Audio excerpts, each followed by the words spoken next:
오늘은 교회 생일을 맞아야 드리는 특별한 예배인데 코로나로 인해서 어떤 잔치도 벌일 수 없고 행사도 하지 않습니다. 그런데 오히려 이 시간 그 어떤 때보다 우리의 마음을 집중해서 하나님 앞에 온전한 예배를 올려드립시다.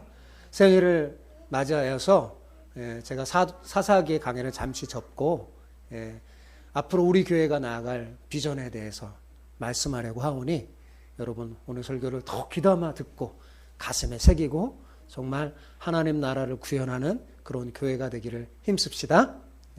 오늘 말씀 마태복음 4장 17절에서 25절까지 말씀입니다. 마태복음 4장 17절에서 25절. 제가 한 절 읽고 여러분 한 절 읽고 그렇게 교독하겠습니다. 마태복음 4장 17절에서 25절. 이때부터 예수께서 비로소 전파하여 이르시되 회개하라 천국이 가까웠느니라 하시더라.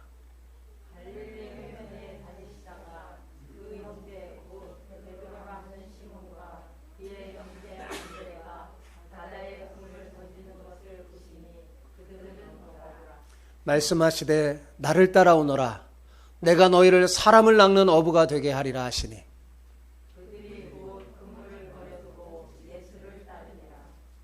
거기서 더 가시다가 다른 두 형제 곧 세베대 아들 야고보와 그의 형제 요한이 그의 아버지 세베대와 함께 배에서 금을 깁는 것을 보시고 부르시니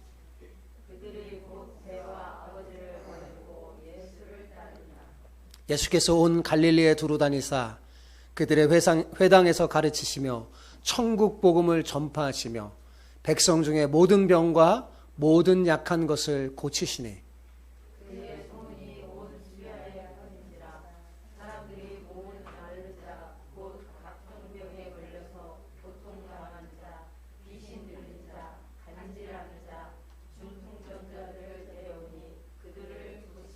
같이요. 갈릴리와 데가볼리와 예루살렘과 유대와 요단강 건너편에서 수많은 무리가 따르니라. 아멘.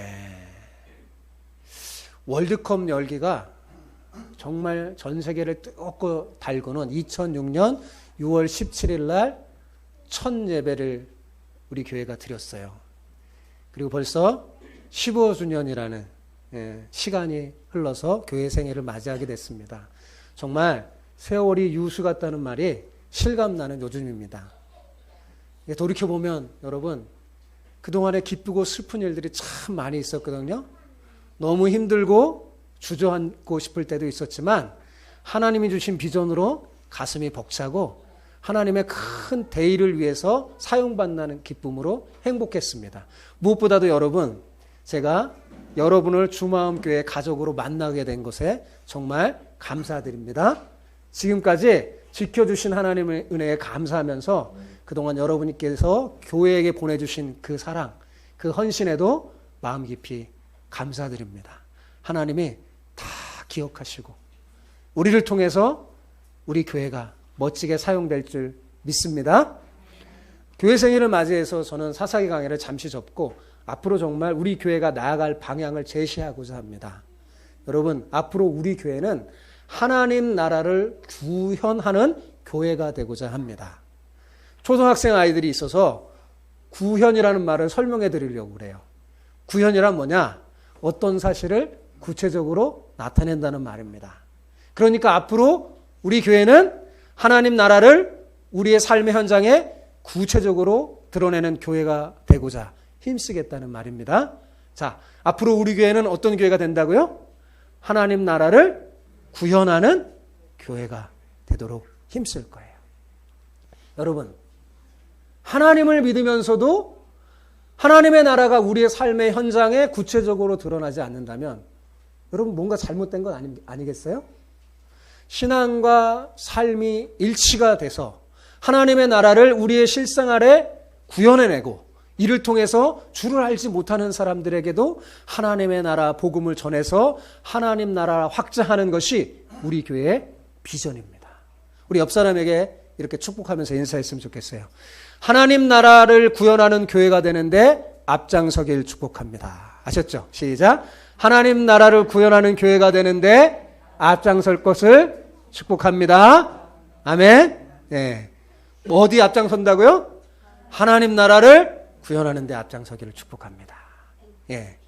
여러분, 복음은 예수님을 믿으면 죄가 용서받고 죽어서 천국 간다는 식으로 간단히 요약될 수 없는 것입니다. 하나님의 창조한 이 세상은 원래 복된 세상이었어요. 그런데 인간이 하나님의 통치를 거부한 결과 마땅히 있어야 할 하나님의 복을 잃어버린 불행한 나라가 돼서 많은 사람이 고통 속에 살고 있는 것입니다. 여러분, 그러나 감사한 것은 하나님은 이런 절망적인 상태에서 벗어날 수 있는 복된 길을, 좋은 길을 우리에게 마련해 주셨어요. 그 좋은 복된 소식이 뭐냐면 그것이 바로 복음이라고 하는 말입니다. 복음이란 말 많이 들어보셨죠? 예. 그 복음은 뭐냐? 이 절망적인 이 고통 속에 있는 이 세상 속에서 벗어나는 하나님이 주시는 좋은 나라가 올 것이라는 소식이에요. 이 복음의 핵심은 하나님의 통치를 거부하여서 복을 잃어버린 사람들이 예수님을 믿고 하나님의 통치를 받으면 복이 충만한 전혀 다른 새로운 삶이 시작된다는 것을 알려주는 소식입니다. 즉 복음이 뭐예요? 우리로 이 세상에서 새로운 삶을 살게 할 뿐만 아니라 잃어버린 미래의 소망과 죽음 이후까지 이어지는 하나님의 복이 보장되는 유일한 복된 소식이라는 거예요. 저는 우리 교회 성도들이 복음을 잘 이해하고 전해줄 수 있는 사람이 됐으면 좋겠어요. 복음이 뭐예요? 하나님의 통치를 받지 못해서 복을 잃어버린 사람들에게 예수님 믿고 하나님의 통치를 받으면 새로운 삶을 살 수 있다는, 복된 삶을 살 수 있다는 소식입니다. 여러분, 이렇게 다른 사람에게 설명해 줄 수 있겠어요? 아멘? 이게 좀 여러분이 이해하여 설명을 해줘야 돼요. 자, 이 복된 소식은요, 오래전서부터 구약의 많은 선지자가 예언했습니다. 그 중에서도 이사야 선지자는요, 아주 분명하게 장차 하나님께서 통치하는 전혀 새로운 나라가 우리에게 올 것이라고 예언했습니다. 그 예언의 핵심이 뭐냐? 하나님이 통치하신다는, 하나님이 통치하는 나라가 온다는 것입니다. 그는 이 일을 좋은 소식, 즉 복음이라고 말하면서 그 복음을 전하는 자의 발이 너무나 아름답다고 고백했습니다. 이사야 선지자는요, 하나님이 통치하는 하나님의 나라가 실제 우리의 삶으로 앞으로 올 건데 구체적으로 어떻게 오는지 이사야 32장 1절 2절에서 이렇게 말합니다. 같이 읽어볼까요? 보라, 장차 한 왕이 공의로 통치할 것이요 방백들이 정의로 다스릴 것이며 또 그 사람은 광풍을 피하는 곳, 폭우를 가리는 곳 같을 것이며 마른 땅에 냇물 같을 것이며 곤비한 땅에 큰 바위 그늘 같으리니. 자, 이걸 한마디로 말하면 장차 한 왕이 와서 우리를 다스릴 것인데 그분은 공의와 정의로 다스린다는 것입니다. 여러분, 이 세상에 어떤 왕이 자기 생각과 자기 사상으로 다스리지 공의와 정의로 다스리겠습니까? 여러분, 그런 왕 봤어요? 그런데 이사야는 장차 한 왕이 나타나셔서 공의와 정의로 우리를 다스린다고 말합니다. 지금까지 세상의 왕들은요, 광풍과 폭우처럼 백성들을 다스려서 그리고 그들을 착취하여서 세상이 온통 척박한 땅이 되고 말았어요. 그런데 이사야 선지자가 말하는 이 한 왕의 다스림은 어떤 거냐면 광풍을 피하게 하고 폭우를 가리게 해서 척박한 땅이 옥토가 되게 할 것이라는 겁니다. 그분의 다스림으로 말미암아 그렇게 된다는 거죠. 그러니까 이사야가 말하는 이 왕은 우리의 필요를 알고 세밀하게 완벽하게 우리를 보살펴 주시는 그런 왕입니다. 여러분, 만약 이런 왕이 이 세상을 통치한다면 세상이 얼마나 아름답게 되겠습니까? 이보다 더 좋은 소식이 어디 있겠어요? 하나님의 복을 누리지 못하는 세상에 사는 우리에게 정말 이런 통치자가 필요합니다. 복이 사라진 세상에서 하나님의 복으로 충만하게 할 그 왕의 통치가 어떤 통치인지 이사야 선지자는 이사야 32장 16, 17절에서 이렇게 말합니다. 같이 한번 읽어봅시다. 자, 시작. 그때 정의가 광야에 거하며 공의가 아름다운 밭에 거하리니 공의의 열매는 화평이요 공의의 결과는 영원한 평안과 안전이라. 아멘. 여러분, 예배 시간에 아이들의 소리가 들리고 이거 전혀 괜찮은 거예요? 거기에 제 소리에 집중하면 돼요. 예수님께서 많은 사람들에게 설교하시고 할 때도요, 정말 아이들이 많이 오고 여기저기서 아이들이 뛰놀고 시끄러운 소리가 많이 났어요. 그때 예수님이 뭐라고 그랬어요? 놔둬라 그랬죠. 가만히 놔둬라. 아이들은요 떠들면서도 듣습니다. 저는 우리 교회가 이렇게 정말 3대가 함께하며 예배하는 복된 공동체가 되길 원해요. 제가 말했잖아요. 요즘 전 세계적으로 교회가 이것이 옳다는 것을 깨닫기 시작했습니다. 그래서 D6라는 그런 그 세미나를 거치면서 교회가 이렇게 가야 한다. 세대가 소통하면서 함께 믿음을 전수하면서 공동체로 가야 한다 그랬는데 우리 교회는 처음 시작할 때부터 그랬어요. 그러니까 여러분, 제가 이렇게 설교하는데 막 애들이 막 그러면 이렇게 볼리지 마요. 그냥 들으세요. 네, 제 말씀을 잘 들으시고 제 메시지를, 특히 오늘의 메시지는 너무나 중요해요. 제가 앞으로 우리 교회가 갈 방향을 제시한다고 했잖아요. 그죠? 예. 자, 이사야가 지금 한 왕이 나타날 건데 그분이 정의와 공의로 다스리는데, 예. 그분이 다스릴 그 정의는 광야를 옥토가 되게 하고 아름다운 밭이 되게 하고 그 공의의 열매는 화평이요 그 결과는 영원한 평안이라고 전하고 있습니다. 여러분, 요즘 우리 사회의 화두가 뭡니까? 그것은 정의와 공의가 실현되는 공정한 사회 아닙니까? 그런데 여러분, 정권이 바뀌고 대통령이 바뀐다고 하여 정말 과연 공정한 사회가 이루어질까요? 여러분, 이루어질 수 없다는 것을 지금까지 우리가 계속 경험했어요. 그죠? 우리 얼마나 많이 투표했어요. 예. 저분이 되면, 이렇게 정권이 바뀌어지고, 저 사람이 대통령 되면, 좀 나은 사회, 정말 공정한 사회, 그런 사회가 될 것이라고 기대했는데, 과연 그럽니까? 예. 경제가 나아질 거라고 막 하면서 또 와서 대통령이 되면, 정말 경제가 나아지고 행복한 사회가 됩니까? 그죠? 전혀 그렇지 않다는 걸 우리 이미 경험했어요. 여러분, 정치인에게 더 이상 기대할 필요가 없습니다. 여러분, 그런데 하나님께서 보내신 한 왕이 우리를 다스리면 광야 같고 척박한 사회가 정의와 공의가 임할 것이라는 거예요. 그 다스림의 열매가 무엇이냐 하면 영원한 평안과 안전이라고 이사야 선지자가 전합니다. 여러분, 이것은 하나님의 약속입니다. 여러분, 우리는 이 왕이 누군지 알아요. 그죠? 누굽니까, 이 왕이? 대답해 주세요. 누구예요? 예수 그리스도잖아요. 우리가 아까 찬양할 때 영광의 왕이시라고 그랬잖아요. 이 왕이 들어가니 마음의 문들을 열어라 하고 우리 찬양하지 않았어요? 오늘 본문에 보면 하나님이 보내신 이 한 왕이신 예수님이 공생애를 시작할 때 처음으로 하신 말씀을 전해줍니다. 그것이 무엇입니까? 회개하라, 천국이 가까이 왔느니라 라는 거예요. 예수님이 처음으로 공생애를 시작할 때 사람들에게 전해주신 메시지가 이거예요. 이것을 좀 쉽게 풀어서 말한다면 하나님의 나라가 내 삶에 온다는 거예요. 뭐라고요? 하나님의 나라가, 천국이 내 삶에 온다는 거예요.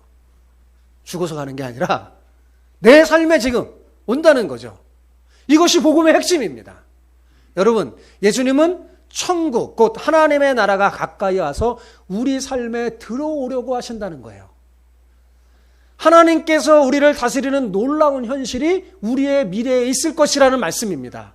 이 하나님의 나라를 경험하면 우리는 그동안 이 세상에서 아무리 좋은 것을 누렸을지라도 그것이 별것이 아니라는 것을 알게 될 것입니다. 여러분, 이 하나님의 나라가 내 삶에 오면 어떻게 될까요? 자, 오늘 본문 18절, 19절을 보십시오. 같이 읽어봅시다. 갈릴리 해변에 다니시다가 두 형제 곧 베드로라 하는 시몬과 그의 형제 안드레가 바다에 금을 던지는 것을 보시니 그들은 어부라. 말씀하시되 나를 따라오라. 내가 너희를 사람을 낚는 어부가 되게 하리라 하시니. 여기서 우리는 베드로와 안드로를 통해서 하나님 나라가 우리 삶에 오면 어떻게 되는지 알 수 있습니다. 자, 하나님 나라는 먼저 우리 개개인에게 전혀 새로운 삶을 가지고 옵니다. 하나님 나라가 내 안에 내 삶에 오면요, 내 삶이 전혀 새롭게 된다는 거예요. 전혀 새로운 삶을 가져와요. 여러분이 진정 예수를 믿고 여러분의 삶이 예수님이 주인이 되어 산다면 여러분의 삶에 분명히 놀라운 변화가 있게 될 것입니다. 과거에 여러분을 움직였던 것들이 더 이상 여러분을 움직이지 못하게 될 거예요. 과거에 여러분이 너무나 중요하게 생각했던 것들이 더 이상 중요하지 않게 될 것입니다. 여러분, 예수님이 진짜 내 삶의 주인이 되어 사시면 내 안에 하나님의 나라가 오고 우리는 야, 내가 정말 달라졌구나. 내 삶에 전혀 다른 질서가 자리 잡구나 있구나 라는 것을 경험하게 될 것입니다.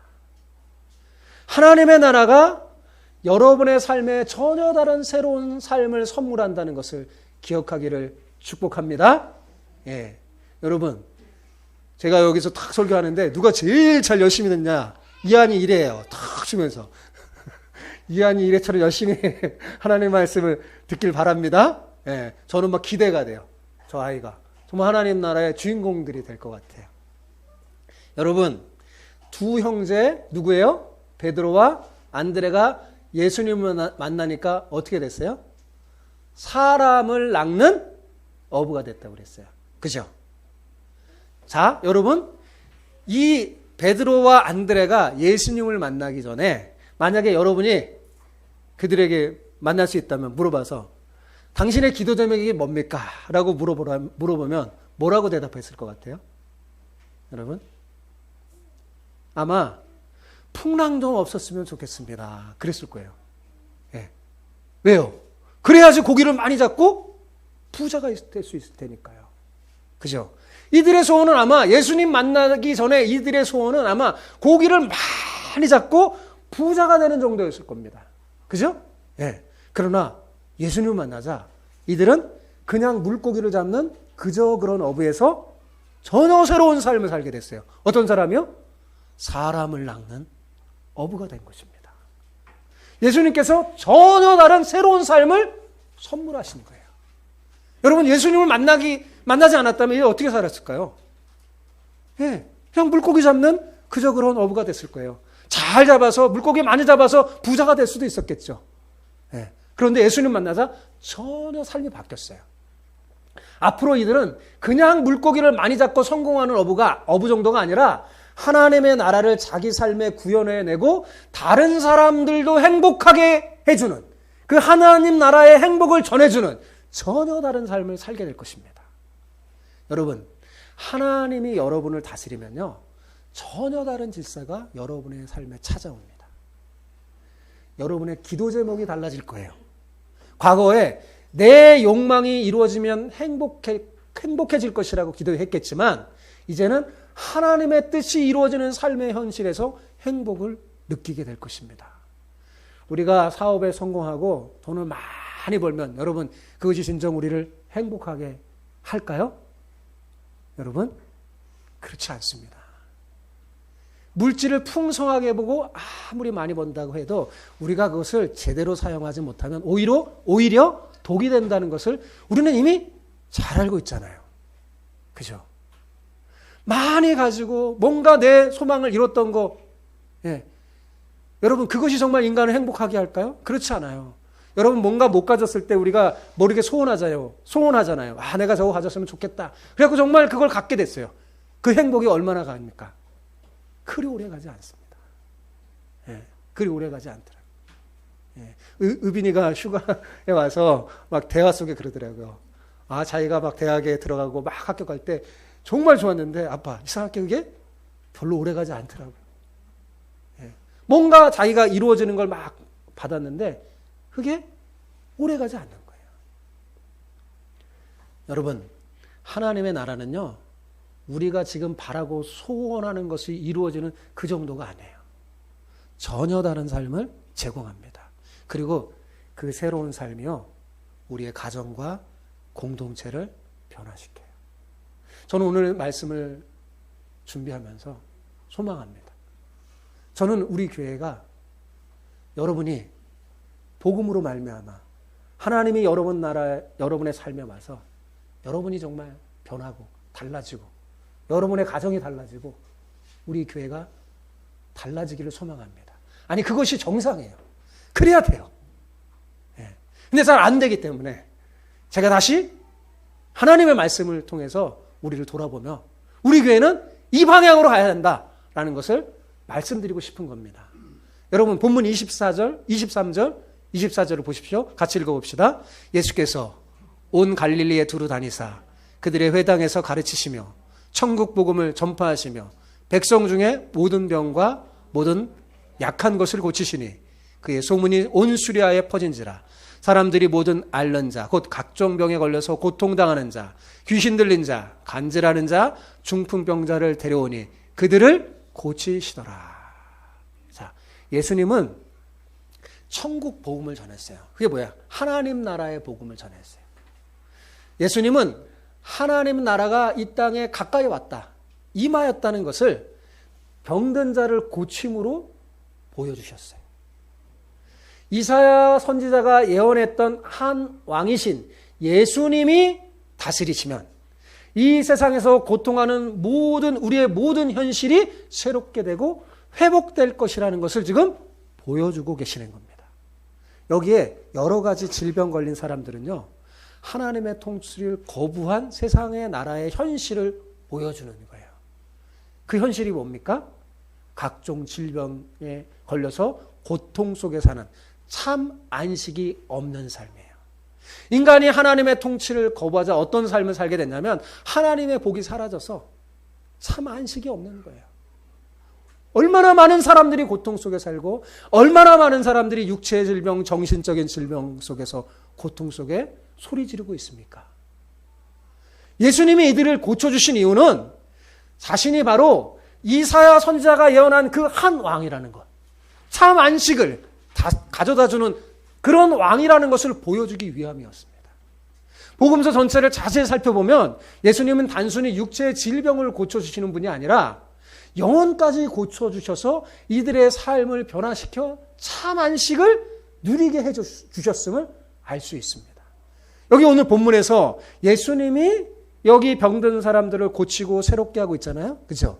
그런데 하나님의 나라가 우리에게 임하면 우리의 삶이 바뀌어져서 장차 우리를 통해 하나님의 나라의 참된 안식이 전해지는 일이 있을 거라는 것입니다.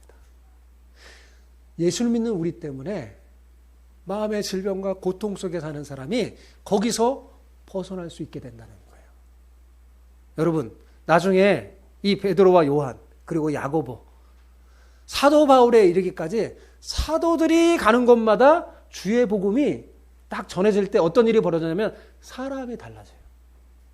가정과 공동체가 변화되는 놀라운 일이 일어났습니다. 자, 이들이 예수님을 만난 후에 변화돼서 전혀 다른 삶을 살았기 때문에 그런 일이 벌어진 거예요. 여러분, 초대교회의 성도들의 삶을 보여주는 사도행전을 읽어보면 사도행전 4장 32절 35절 거기 보면 초대교회의 모습이 나타나는데요. 거기 보면 그들이 자신의 재물을 조금 더 자신의 것이라고 하는 사람이 없고 그 중에 가난한 자가 하나도 없다고 기록되고 있어요. 여러분, 예수님을 믿어서 하나님의 나라가 오니까 여러분, 이런 현실적인 변화가 일어나는 거예요. 여러분, 어떻게 가난한 자가 없을 수 있을까요? 어떻게 이런 현실이 우리에게 다가올 수 있을까요? 여러분, 그것은 여기에 각자가 예수님을 믿고 하나님의 나라를 경험하여 놀라운 변화가 일어났기 때문에 가능해진 것입니다. 여러분, 만약에 억지로 여러분의 돈을 뺏어서 가난한 자에게 주려고 한다면 어떤 일이 일어날까요? 난리가 나거나 적어도 가만히 있지 않겠죠. 예. 그러나 하나님의 통치가 우리에게 임할 때는요, 저와 여러분 모두가 이렇게 행복하고 아름다운 공동체가 될 수 있다는 것입니다. 교회는 비록 불완전합니다. 예수님을 믿어도 우리도 역시 불완전해요. 안전하지 않지만 눈에 보이지 않는 하나님의 나라를 내가 경험하고 눈에 보이게 구현해야 하는 공동체가 교회입니다. 교회 공동체 안에 있는 우리는 성령의 인도함을 받아 하나님의 통치에 순종해서 하나님의 복을 먼저 맛봐야 돼요. 하나님의 나라를 내가 누려야 합니다. 이 세상은 이기적인 욕망이 지배하기 때문에 많이 가진 자나 적게 가진 자나 다 진정한 평화를 누릴 수가 없어요. 그러기에 늘 다툼과 분쟁이 끊이지 않는 것입니다. 여러분, 부자 나라라도 저 미국 봐보세요. 다 행복하고 그렇게 만족하며 사람들이 살고 있습니까? 그렇지 않아요. 하나님이 다스리지 않고 하나님의 나라가 오지 않는 이상 인간은 참 안식을 누릴 수가 없습니다. 여러분, 우리는 이런 세상 나라를 몰아내고 하나님의 통치를 실현해서 내 자신뿐만 아니라 이웃에게까지 하나님의 나라를 구현하는 그런 도구로 사용돼야 할 것입니다. 앞으로 우리 교회가 나아갈 방향과 비전이 바로 이거예요. 여러분, 저는 우리 교회가 예배드리고 함께 말씀을 나누면서 먼저 저는 예배드린 여러분 자신이 하나님의 나라를 경험했으면 좋겠어요. 하나님의 나라가 여러분 안에 와야 합니다. 그리고 여러분의 가정이 달라지기를 원합니다. 아내와 남편을 대하는 태도, 부모와 자식이 정말 복음으로 변화되길 소원해요. 그런 행복으로 교회를 다녀야 되지 않겠어요? 그래야지 여러분 우리에게 복음의 파워가 생깁니다. 그리고 다른 사람에게도 이 행복을 전해줄 수 있어야 돼요. 진짜 하나님의 나라를 구현해내는 그런 성도와 교회가 되기를 축복합니다. 자, 그러려면 먼저 누가 이걸 경험해야 된다고 그랬어요? 여러분? 대답을 해요. 누가 경험해야 된다고요? 내가 먼저 하나님 나라를 경험해야 돼요. 내 자신을 비롯한 내 가정이 경험해야 됩니다. 이 첫 번째 단추가 끼워지지 않으면 우리는 하나님의 나라를 구현하는 교회로 쓰임 받을 수가 없습니다. 그런데 여러분, 이 첫 번째 단추를 여러분 잘 끼우고 있습니까? 여러분이 이 첫 번째 단추를 잘 끼우고 있어요? 제 눈치를 보니까 대답하지 못하죠. 그게 우리의 현실이에요. 그게 우리 현실이에요. 자, 그러면 이 하나님의 나라가 내 삶에 오는 첫 번째 단추를 제대로 끼우려면 어떻게 해야 될까요? 여러분, 오늘 본문에 의하면 회개해야 합니다. 뭐 해야 된다고요? 회개해야 한다. 갑자기 느닷없이 목사님 회개해야 한다. 이렇게 말하는데 무슨 말일까요? 자, 예수님이 공생애를 시작하실 때 제일 첫 번째 하신 말씀이 뭐라고 그랬어요? 대답 좀 해주세요. 뭐라고 그랬어요? 회개하라 그랬잖아요. 회개하는 거예요. 그러면 과연 회개가 뭘까요? 여러분, 우리는 회개를 정말 지금까지 너무 잘못 알고 있어요. 따라합시다. 회개는 삶의 방식을 바꾸는 것이다. 회개가 뭐라고요? 삶의 방식을 바꾸는 게 회개예요. 회개는 단순히 잘못한 것을 인정하고 후회한다는 게 아닙니다. 여러분, 성경에서의 회개는 하나님이 내 삶을 다스리도록 돌이켜 내 생각과 삶의 방식을 바꾸어 고치는 거예요. 저는 한자가 정확하게 표현한 것 같아요. 뭐예요? 돌이킬 회잖아요. 그죠? 돌이키는 거예요. 지금까지 내가 사는 방식에서 돌이켜서 어떻게 해요? 고치는 거예요. 내 삶을 고치는 게. 그게 회개입니다. 여러분, 지금까지 내 욕망과 내 생각과 내 가치관과 성공하고자 하는 내 계획들이 나를 다스렸다면 이제 하나님께서 나를 다스려서 전혀 다른 내가 되게 하는 것이 그게 회개예요. 여러분 이해되세요? 회개가 이해되세요? 여러분, 그래서 회개는 정말 중요한 겁니다. 회개해야 천국이 오는 거예요. 어떻게 해서 천국이 온다고요? 회개해야. 회개해야 하나님의 나라가 내 삶에 오는 겁니다. 회개는 하나님이 과연 나의 주인이 되시는지, 그 하나님이 정말 나를 다스리는지 끊임없이 물어보고 실제로 말씀대로 순종하며 하나님의 다스림을 받는 거예요. 그게 회개입니다. 그런데 예수님을 믿어도 사람들이 잘 회개를 하지 않는 것 같아요. 제가 보니까. 그러니까 하나님의 나라가 오지 않는 거예요. 그러니까 내가 안 바뀌어지고 내 가정이 변화되지 않는 거예요. 진정 하나님의 안식이 오지 않는 겁니다. 여러분의 말과 행동이, 아니 더 나아가서 여러분의 돈과 시간이 과연 무엇에 의해서 결정됩니까? 여러분은 인생의 결정들을 주님 안에서 하고 계십니까? 무엇이 여러분을 이세하게 하고, 무엇이 여러분을 직장 출근하게 하고, 무엇이 여러분을 사업하게 하고, 또 무엇이 여러분을 공부하게 하고, 무엇이 여러분을 24시간 쓰게 하고, 무엇이 여러분의 월급을 쓰게 만드나요? 도대체 무엇인가요? 여러분, 우리의 결정들을 우리의 주인이신 예수님께 이양하지 않으면 우리는 너무나 자연스럽게요, 우리의 생각과 욕망을 정당화하면서 수많은 잘못된 결정을 합니다. 여러분, 이미 지금까지 살면서 내 자신의 결정에서 충분히 실패하지 않았습니까? 그죠? 우리는 실패를 많이 경험했어요. 내 생각대로 뭔가를 하니까 잘 되던가요? 내 생각대로 자녀들을 양육하니까 잘 되던가요? 우리는 수많은 실패를 이미 많이 해봤어요. 여러분은 여러분 자신을 믿을 수 있습니까? 충분히 여러분 자신을 믿을 수 없다면 여러분 하나님을 믿으시기 바랍니다. 하나님을 의지하시기 바랍니다. 하나님은 우리가 회개하고 돌아오기를 기다려서요. 하나님은 우리가 내 생각과 내 방식을 접어버리고 하나님의 뜻대로 살기를 원하십니다. 왜? 그래야지 하나님의 복을 전해줄 수 있으니까요.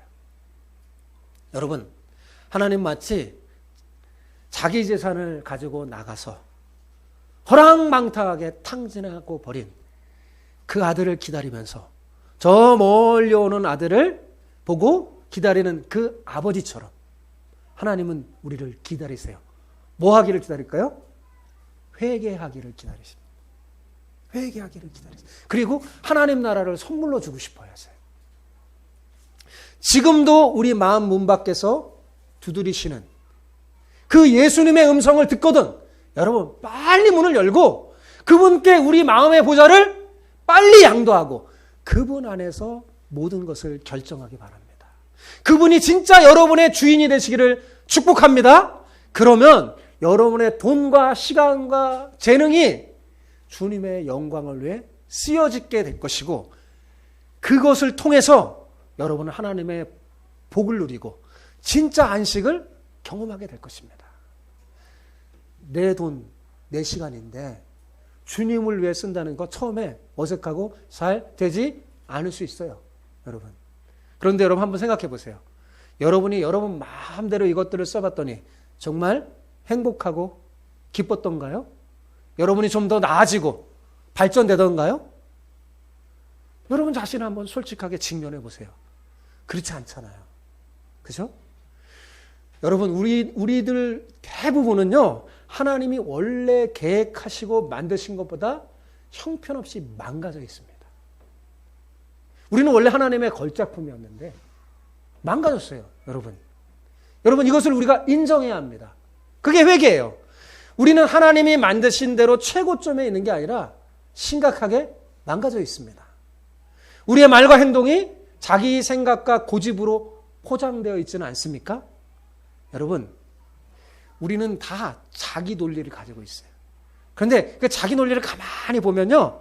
우리의 이기심을 감추는데 그 논리가 봉사합니다. 여러분, 그러므로 절대로 자기 논리는요. 사람을 바꾸지 못합니다. 자신도 바꾸지 못해요. 상대방도 바꾸지 못합니다. 하나님만이 바꿔요. 복음만이 바꿉니다.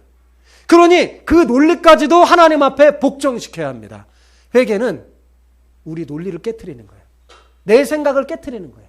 내 자기 논리를 부숴버리는 거예요. 그리고 하나님의 논리로 가슴을 채우는 거예요. 내 머리를 채우는 거예요. 여러분, 잘못한 아이들이 엄마에게 두 손 모아 빌면서 뭐라고 그래요? 잘못했어요, 엄마, 아빠. 다시는 안 그럴게요. 그러죠? 예. 이한이도 그랬죠. 얘네도 그랬어요, 안 그랬어요?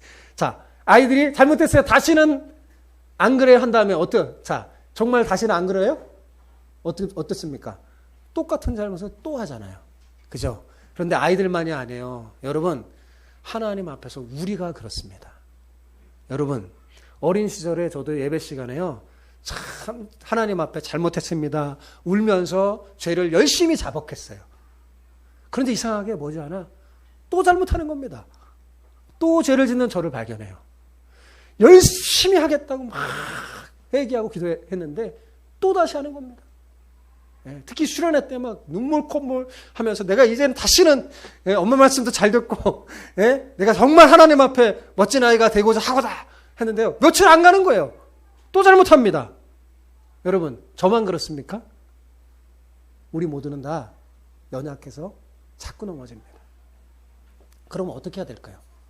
그럼 이제 어떻게 해야 될까요? 우리의 자신의 부족함을 인정하고 나의 그 결정을 하나님께 이양해야 합니다.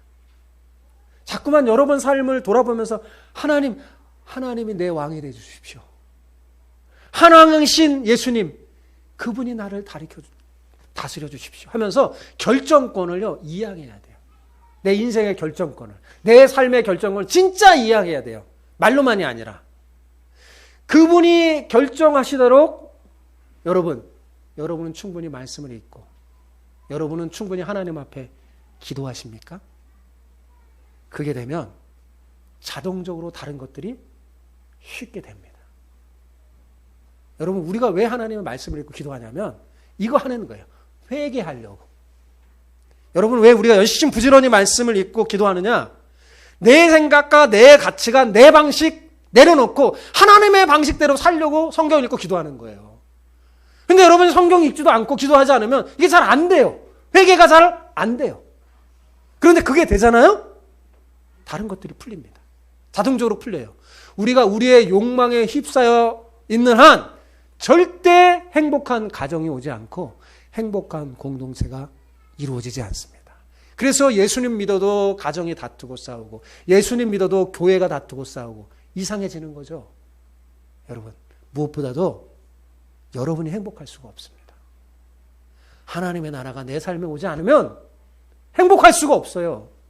저는 목회자로서 여러분 모두가 정말 행복하기를 소원합니다. 제가 이 강대상에서 무릎 꿇고 기도하는 게 뭐 하냐면, 하나님, 우리 교회 성도들 그 가정에 하나님 나라가 오게 해주세요. 그게 제 기도 제목이에요. 그래서 진짜 행복을 누리며 살게 해주세요.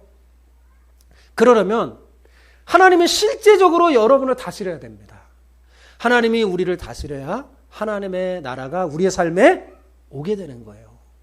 여러분이 이런 바른 복음을 깨닫고 이 복음으로 자신을 훈련시키면요, 분명히 하나님의 나라가 올 것입니다. 오늘 이 설교를 듣고 여러분 올해 남은 시간 정말 그분이 어떻게 나를 다스릴 수 있는가 좀 고민해 보시고 오늘 이 시간만큼이라도 하나님이 날 다스리는 것이 옳습니다. 그것이 내 삶에 가장 유익하다고 믿습니다. 왜냐하면 나는 지금까지 충분히 내 마음대로 내 생각대로 결정했는데 그것이 행복하지 않았기 때문입니다. 라고 주님께 고백하십시오. 맞잖아요. 그죠?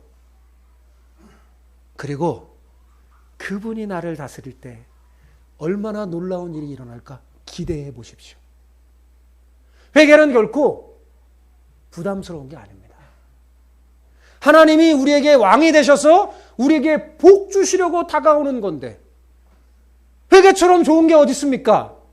여러분, 회개는 그분 앞에서 그냥 내 자신을 인정하는 거예요. 내가 부족하다고. 내 힘으로는 안 되고 내가 결정해서는 내 삶이 바로 되지 않는다는 것을 인정하는 것입니다. 여러분, 내가 부족한 자인데 내가 부족하다고 인정하는 것이 뭐가 그렇게 어렵습니까? 사실인데요. 그죠? 내가 내 욕망의 나라를 이루려고 흉악한 죄인이라고 인정하는 게 뭐가 그리 어렵습니까? 그것이 내 현실인데 뭐가 그리 어렵단 말입니까, 여러분? 내가 내 마음대로 결정하면 나 망할 것 같아요. 하나님이 좀 결정해 주세요라고 내 자신을 하나님 앞에 드리는 것이 뭐가 그리 여러분 어려워요. 그동안 그렇게 내가 결정하고 잘못 결정해서 우리 고생해 봤잖아요. 그것으로 충분하지 않나요? 이미 지금까지 살아오면서 경험해 봤잖아요. 여러분, 회개는 하나도 어려운 것이 아닙니다. 하나님, 내 생각을 좀 바꿔주세요. 내 생각에는 온갖 자기 업무인가 악한 생각들이 가득합니다. 하나님, 나를 좀 다스려 주세요. 이렇게 고백하는 여러분이 되시기를 축복합니다.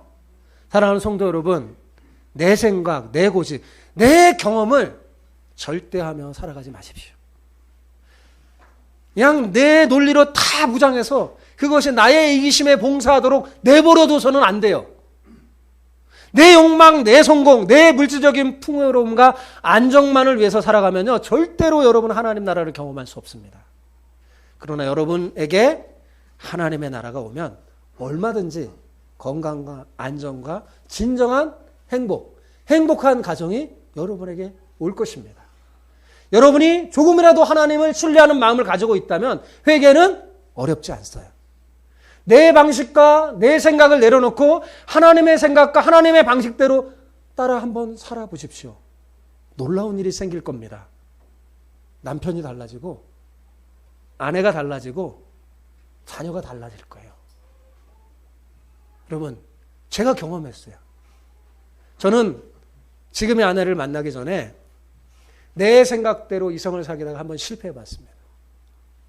그 실패한 후에 저는 크게 깨닫고 하나님께 이렇게 기도했어요. 아, 하나님, 내가 어떤 자매를 선택해서 결정하는 거, 이건 내가 결정할 일이 아니라 하나님이 결정하는 것이군요 하면서 제가 회개했습니다. 네. 그리고 이제는 모든 것을 하나님의 결정에 따르기로 제가 결정하는 기도를 했어요. 결혼도 앞으로의 진로도 다 하나님의 결정을 따르기로 했습니다. 그랬더니 지금의 아내를 만났어요. 그래서 하나님의 나라를 경험하고 있습니다. 자녀 교육도 마찬가지입니다. 여러분, 내 방식과 내 생각을 내려놓고 하나님의 방식을 따르니 하나님께서 내 자녀를 만져주시고 변화시켜 주더라고요. 제가 주인이 돼서 교육하려고 할 때는요, 자녀들이 제 생각대로 안 돼요. 변화되기는커녕 오히려 악화되더라고요. 그러나 그 자녀를 하나님께 맡기고 하나님의 방식대로 말씀으로 양육하자 달라지기 시작했어요. 하나님의 나라가 임하게 된 것입니다. 여러분, 우리 좀 오래 다녔던 분 아시잖아요. 저희 자녀들을 하나님이 만지시더라고요. 하나님께 결정권을 이용해서 저는 두 아들을 맡겼어요. 제 자식 아닙니다. 하나님의 자식 아닙니까? 그리고 저는 다른 게 아니라 제 목사로 사실 자녀에게 제가 줄 수 있는 최고의 선물은 성경이라고 생각했어요. 그래서 어려서부터 성경을 읽게 했어요. 성경을 가르쳐줬어요. 그리고 뭔가를 훈계할 때도 말씀을 가지고 했어요. 제 생각대로 안 하고. 그랬더니 아이들이 받고 달라지더라고요. 하나님의 나라가 옵니다. 여러분, 사랑하는 성도 여러분, 분명히 하나님은 우리에게 좋은 것을 주시기 원하십니다. 여러분이 진정 회개하여 하나님의 통치를 받는다면 여러분의 남은 삶은 참으로 복될 것입니다. 사랑하는 여러분, 내 생각, 내 방식, 고집 내려놓으시고 복음의 방식으로 남편을 대하세요. 복음의 방식으로 아내를 대하세요. 복음의 방식으로 자녀를 대하세요. 아멘? 아내 눈치를 보고 계세요. 네. 내 방식으로 남편을 대하면 남편 절대 안 바뀌어요. 내 논리로 아내를 대하면 아내 절대 안 바뀝니다. 자녀도 절대 안 바뀌어요. 그런데 내가 먼저 하나님의 나라를 내게 오고 내가 하나님의 통치를 받으면요, 그리고 그 하나님 나라의 복음으로 남편을 대하고 자녀를 대하고 아내를 대하면요, 하나님이 바꿔주십니다. 하나님이 전혀 다른 새로운 삶을 줘요. 그리고 아이들의 비전이 바뀌어져요. 꿈이 바뀌어져요. 완전히 새로운 진짜 행복한 꿈, 하늘의 꿈을 꾸게 됩니다. 여러분, 이게 우리 교회가 추구할 방향이에요. 날마다 그것을 위해 기도할 거예요. 그리고 앞으로도 이 설교를 하게 될 겁니다. 그리고 성경을 읽어보니까요, 이것이 핵심이에요. 여러분, 이게 진정한 복음의 핵심이에요. 여러분, 복음으로 우리 서로를 대하여서 하나님의 나라가 여러분의 삶에 임하기를 축복합니다. 그러면 여러분이 행복해지고, 여러분이 행복해지면 우리 교회 역시 그런 교회가 돼요. 그렇게 되면 우리 교회는 저절로 어떤 교회가 될까요? 하나님 나라를 구현하는 교회가 될 것입니다. 그렇게 쓰임받는 저와 여러분 다 되기를 축복합니다. 네. 예, 오늘 찬송 한 장 드리면서 오늘 말씀 생각하며 기도합시다. 저는 오늘 특별한 교회 생일날 행사를 아무것도 안 했어요. 그죠? 예. 근데 여러분을 위해서 이 말씀을 준비했습니다. 정말 제가 하고 싶은 말을 기도하면서 이 말씀을 준비했어요. 여러분, 오늘 이 말씀은 다시 한번 들으세요. 다시 한번 유튜브를 통해 했을 때 자꾸 여러 번 들으세요. 왜 이것이 우리 교회 갈 방향이니까요. 자꾸 들으셔서 여러분이 경험했으면 좋겠어요. 그러면 저는 알게 됩니다. 여기 설교하면 알거든요. 여러분의 삶에 하나님 나라가 왔는지 안 왔는지. 진짜 우리 실제적으로 바뀝시다. 진짜 신앙생활을 해야 되는 거잖아요. 신앙생활은요, 말로만 하는 게 아닙니다. 바꾸는 거예요. 내 잘못된 생각, 내 고집 바꾸는 거예요. 고치는 거예요. 그래야지 하나님 나라가 옵니다. 오늘 말씀 생각하면서 우리 찬양 같이 부르고 기도합시다. 내 가진 건 모두 주 위에 드리리, 주 위에 드리리, 주님의 일 행하시옵소서. 다시 한번 다시 한번 부흥을 주소서. 주의 나라가 이 땅에 다시 세워지는 그 영광을 우리 보게 하소서. 주 예수의